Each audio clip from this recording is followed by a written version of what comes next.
아수르 왕이 바벨론과 구다와 아와와 하맛과 스발와임에서 사람을 옮겨다가 이스라엘 자손을 대신하여 사마리아 여러 성읍에 두매 그들이 사마리아를 차지하고 그 여러 성읍에 거주하니라. 그들이 처음으로 거기 거주할 때에 여호와를 경외하지 아니하므로 여호와께서 사자들을 그들 가운데 보내심에 몇 사람을 죽인지라. 그러므로 어떤 사람이 아수르 왕에게 말하여 이르되 왕께서 사마리아 여러 성읍에 옮겨 거주하게 하신 민족들이 그 땅 신의 법을 알지 못하므로 그들의 신이 사자들을 그들 가운데 보내매 그들을 죽였사오니 이는 그들이 그 땅 신의 법을 알지 못함이니이다 하니라. 아수르 왕이 명령하여 이르되 너희는 그곳에서 사로잡아 온 제사장 한 사람을 그곳으로 데려가되 그가 그곳에 가서 거주하며 그 땅 신의 법을 무리에게 가르치게 하라 하니 이에 사마리아에서 사로잡혀간 제사장 중 한 사람이 와서 베델에 살며 백성에게 어떻게 여호와 경외할지를 가르쳤더라.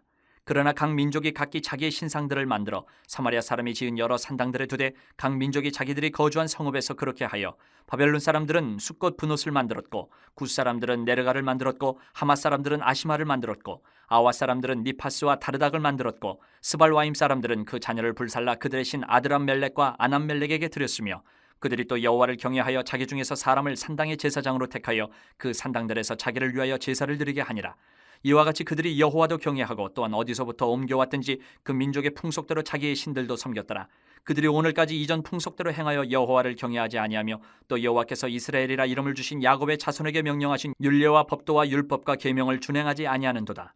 옛적에 여호와께서 야곱의 자손에게 언약을 세우시고 그들에게 명령하여 이르시되 너희는 다른 신을 경외하지 말며 그를 경배하지 말며 그를 섬기지 말며 그에게 제사하지 말고 오직 큰 능력과 편팔로 너희를 애굽에서 인도하여 내신 여호와만 경외하여 그를 예배하며 그에게 제사를 드릴 것이며 또 여호와가 너희를 위하여 기록한 율례와 법도와 율법과 계명을 지켜 영원히 행하고 다른 신들을 경외하지 말며 또 내가 너희와 세운 언약을 잊지 말며 다른 신들을 경외하지 말고 오직 너희 하나님 여호와만을 경외하라. 그가 너희를 모든 원수의 손에서 건져내리라 하셨으나 그러나 그들이 듣지 아니하고 오히려 이전 풍속대로 행하였느니라.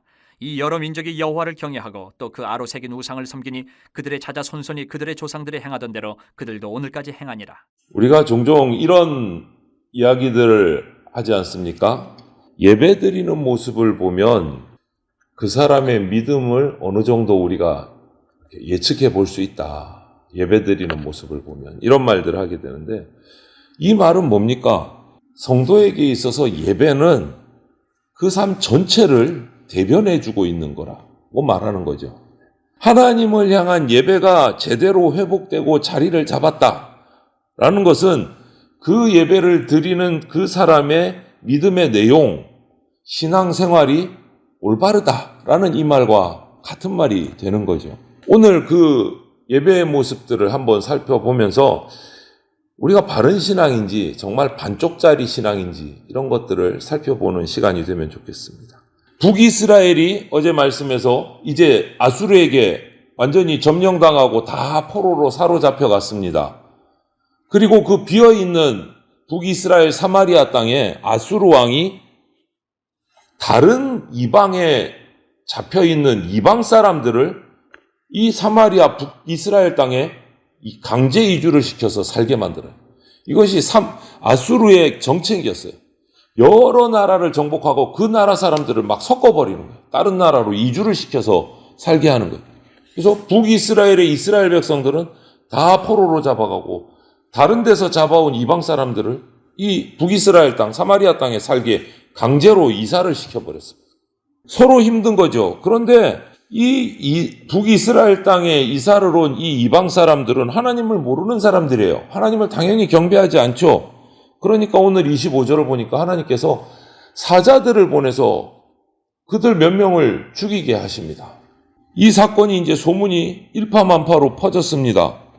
26절을 보니까 이 땅의 신이 우리가 그를 모르니까 우리한테 벌을 내려서 재앙이 생겼다 이렇게 생각을 하고 어떻게 할까 우왕좌왕하고 두려움에 있는데 이런 모습을 보면 하나님께서는 이들의 이런 생각마저도 이용을 하셔서 하나님만이 유일한 예배의 대상이다 이것을 알리시는 거예요.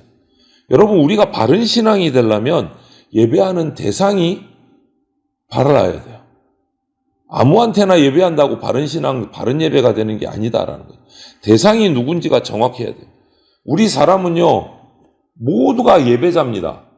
교회 나오는 사람만 예배자가 아니에요. 전부 다 예배자예요. 이게 무슨 말이냐면 우리 그리스도인들은 하나님만 예배합니다. 그런데 다른 사람들은 누군가 무언가를 꼭 예배하고 살아가요. 사람은. 연약하기 때문에 하나님을 알기 전까지는 자기가 원하는 것을 예배하면서 살아요. 돈을 예배하면서 사는 사람도 있고 권력을 예배하면서 사는 사람도 있고 다 예배자예요. 예배의 대상이 잘못되었어요. 그게 최고인 줄 알고 살아가는 거예요. 하지만 유일한 예배의 대상은 하나님 한 분이십니다. 그 하나님을 만나서 그분을 예배하는 것이 우리가 올바른 삶을 살아갈 수 있는 거예요. 또 한 가지 우리가 올바른 신앙생활을 하려면 올바로 회복돼야 돼요. 올바르게. 오늘 27절부터 28절을 보면 이 사마리아로 옮겨진 이 이방 사람들이 사자들에게 희생되는다는 소식을 보고를 받은 아수르 왕이 그래? 이스라엘에서 잡아온 사람들 중에 제사장을 찾아서 다시 돌려보냅니다. 가서 하나님의 법을 가르치고 하나님을 어떻게 예배하는지를 가르치라는 거예요. 그 이방 사람들에게. 이 모습을 보면서 저는 이렇게 묵상을 했습니다. 이 아수르 사람들이 대응하는 모습을 보면서 아니 북이스라엘 땅에 이방 사람들을 이주시켜서 살게 하니까 사자들이 나와서 막 그들을 해치더라. 그 땅에 뭔가 신이 있는 것 같다. 재빠르게 그 땅에서 살던 이스라엘 사람들 중에 제사장을 찾아서 그 땅에 보내서 그것을 마무리하려고 막 애를 써요. 이런 아수르의 모습을 보면서 북이스라엘이 망하기 전에 하나님께서 선지자를 보내서 경고하시고 말씀을 알려주셔서 경고하시고 이방 민족을 침략을 통해서도 징벌하시면서까지 하나님을 바르게 섬기라고 그렇게 북이스라엘 이스라엘 백성들에게 얘기했는데 그들은 도무지 문제를 인식을 하지 못하고 하나님을 거부하고 우상을 섬기고 그랬던 이스라엘 백성의 태도하고는 정반대인 거예요. 작은 일 하나가 벌어지니까 재빠르게 제사장을 보내서 하나님을 섬기는 법을 가르치라고 하고 이게 도대체 뭘까? 하나님의 택한 백성은 그렇게 선지자를 보내도 꿈쩍도 안 하고 우상 숭배했는데 이 하나님을 모르는 사람들은 사소한 일 하나 생기니까 재빠르게 움직여서 하나님의 법을 가르치게 하는 도대체 뭔가 거꾸로 된 거 아닌가? 참 이거 안타깝다 하는 생각이 들더라고요. 이렇게 된 데는 하나님의 섭리가 있습니다. 약속의 땅에서 올바른 예배가 회복돼야 된다 하는 이 하나님의 가르침이에요. 누가 이 땅에 살든지 하나님이 선택한 땅에서는 하나님을 예배해야 된다. 여러분 무엇이 우리가 우리 삶에 하나님의 진노를 샀는지 찾고 즉시 고치려는 태도는요 우리한테 정말 필요한 태도입니다. 미뤄서는 안 돼요. 나에게 뭔가 이상이 생겼다. 이게 무슨 뜻일까? 하나님이 나에게 뭔가를 말씀하시는 것이 아닐까? 즉각 찾아야 돼요. 하나님께서는 지금도 우리 삶을 통해서 온전한 예배를 받으시기를 원하십니다. 예배를 통해서 우리는 하나님과 내 관계를 날마다 새롭게 이어가야 돼요. 우리가 살아가는 이 생활 가운데서 올바른 예배를 드리면서 살아가야 우리가 새 힘을 얻을 수 있습니다. 하나님으로부터. 하나님의 자녀답게 살아가면서 하나님을 기쁘시게 하는 예배를 바른 예배를 우리가 드려야 돼요. 그러려면 올바로 회복돼야 돼요. 올바른 대상을 예배하고 올바른 회복을 가져야 돼요. 한 가지 더 바른 신앙을 가지려면 순결한 마음이 필요해요. 29절부터 33절을 보니까 그렇게 해서 베델에 이스라엘 제사장 한 명이 와서 이 사마리아에 이주온 이방 사람들에게 하나님 섬기는 법을 열심히 가르칩니다. 그들은 하나님을 어떻게 섬겨야 하는지 배웠어요. 그런데 그 결과가 나와 있어요. 29절부터 33절에 보면 이들이 하나님을 섬기기 시작했어요. 그런데 중요한 건 뭐냐? 하나님만 섬긴 게 아니에요. 하나님도 섬겼는데 하나님을 섬기면서 자신들이 원래 가지고 온 우상들도 같이 섬겼어요. 하나님도 섬기고 자신들의 우상도 섬기고 결국 이 이주해 온 이 이방 사람들에게 하나님을 섬긴다는 것은 그냥 자신들의 생활에서 섬기는 하나의 많은 신들 중에 하나인 거예요. 그냥 종교놀이 하는 거예요. 하나님과 우상을 겸하여 섬기는 것은요.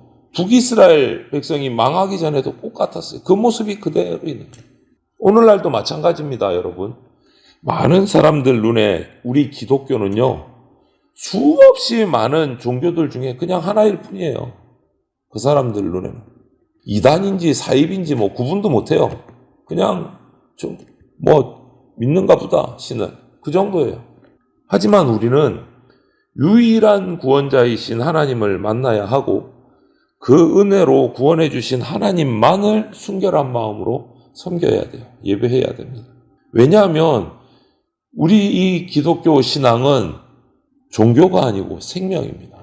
이 혼탁한 뒤죽박죽이 된 이 신앙관에 물들지 않도록 하나님만 따르고 하나님만 순결하게 예배하는 예배자가 돼야 된다. 우리가 이렇게 바른 복음, 온전한 신앙을 갖추지 못하면 저와 여러분을 통해서 하나님을 만나는 사람들이 잘못된 길로 갈 수가 있어요. 우리가 뒤죽박죽되어 있습니다. 우리 신앙이 먼저 바로 서야 돼요. 오늘 그런데 보십시오. 34절부터 41절을 보면 사마리아에 정착한 이 이방 사람들은 나름대로 하나님을 섬긴다고 했지만 여호와를 경외하지 않은 거예요. 하나님이 주신 언약과 달리 우상을 함께 섬겼기 때문에. 여러분 기억하십시오.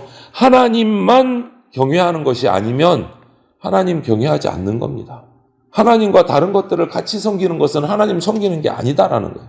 하나님만 예배해야 돼요. 하나님만 예배한다고 하면서 돈도 따르고 쾌락도 따르고 성공도 따르고 막 이렇게 뒤죽박죽이 되면 하나님을 섬기는 게 아니에요. 이렇게 사마리아 지역에 생긴 완전히 혼합된 신앙들, 이것이 뒤에 성경을 역사를 보면 그대로 대대로 흘러내려옵니다. 사마리아 땅에 완전히 뒤죽박죽이 된 혼합주의적인 신앙이 흘러내려와요. 여기서 우리가 묵상할 것은 우리 부모 세대, 기성세대가 하나님을 전심으로 하나님만 섬기지 않으면서 우리 자녀들에게 믿음 똑바로 지켜라, 하나님 안에서 살아라, 이거는 아무리 얘기해봐도 공수표입니다. 공수표. 헛된 거예요. 내가 똑바로 하나님만 섬기지 않으면서 우리 자녀들을 신앙으로 양육하겠다. 그럴 수가 없는 거예요. 올바른 신앙은 하나님 말씀대로 세워진 신앙입니다. 자기 습관대로 이루어진 이 혼합주의적인 신앙은요, 우리 세대가 끊어야 될 정말 큰 영적인 숙제입니다. 이것도 좋고 저것도 좋고 이거 끊어야 돼요. 하나님과 세상을 겸하여 섬기는 반쪽짜리 신앙은 그냥 우상 숭배하는 거하고 똑같아요. 다를 바 하나도 없습니다. 나 그래도 일주일에 한 번씩 교회 나가잖아. 아무 의미 없습니다. 반쪽이에요, 반쪽. 우상 숭배하고 똑같은 겁니다. 우리는 하나님께만 하나님의 방법으로 순결한 마음으로 하나님께만 바르게 예배드려야 합니다. 그것이 온전한 바른 신앙이에요. 저와 여러분들이 오늘 하루도 나의 창조주이신 하나님께 영과 진리로 온전한 예배를 드려서 하나님이 기뻐하시는 정말 삶의 하나님만 섬기는 예배자가 되시기를 주님의 이름으로 축원을 드립니다. 아멘.